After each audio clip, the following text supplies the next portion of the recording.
पुणे हे आता गुन्हेगारांचा, ड्रग्स माफियाचा, विषारी दारूचा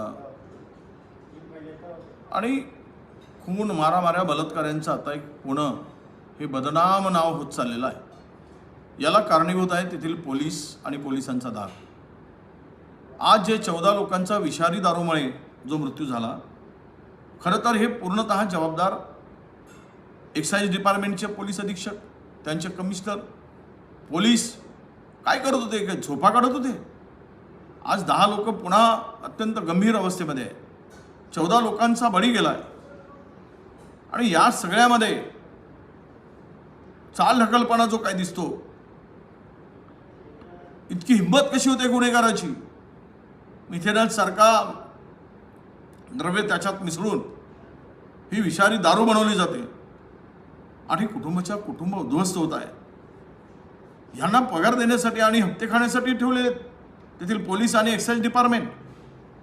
मला वाटतं की यामध्ये पहिल्यांदा तेथील पोलीस यंत्रणेला वठणीवर आणण्याची गरज आहे, त्यावर बडगा उगारण्याची गरज आहे।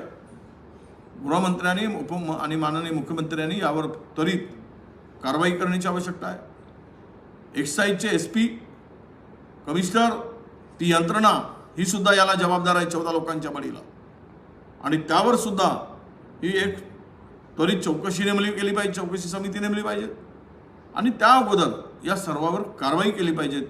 ही सगळी त्यामध्ये मंडळी दोषी आहेत।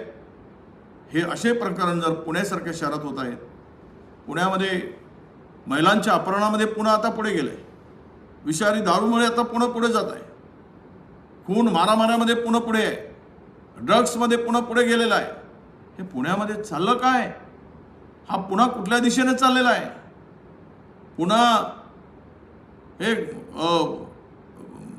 ज्या पद्धतीनं बिहारला लाजवेल अशा पद्धतीनं पुण्यातील गुन्हेगारी झपाट्यानं वाढते आहे। यावरून सरकारची निष्क्रियता, पोलीस विभागाची निष्क्रियता आणि यामध्ये गुन्हेगाराला पाठीशी घालण्याचं राजकारण्यांची भूमिका ही सर्व यामध्ये आता दिसते आहे।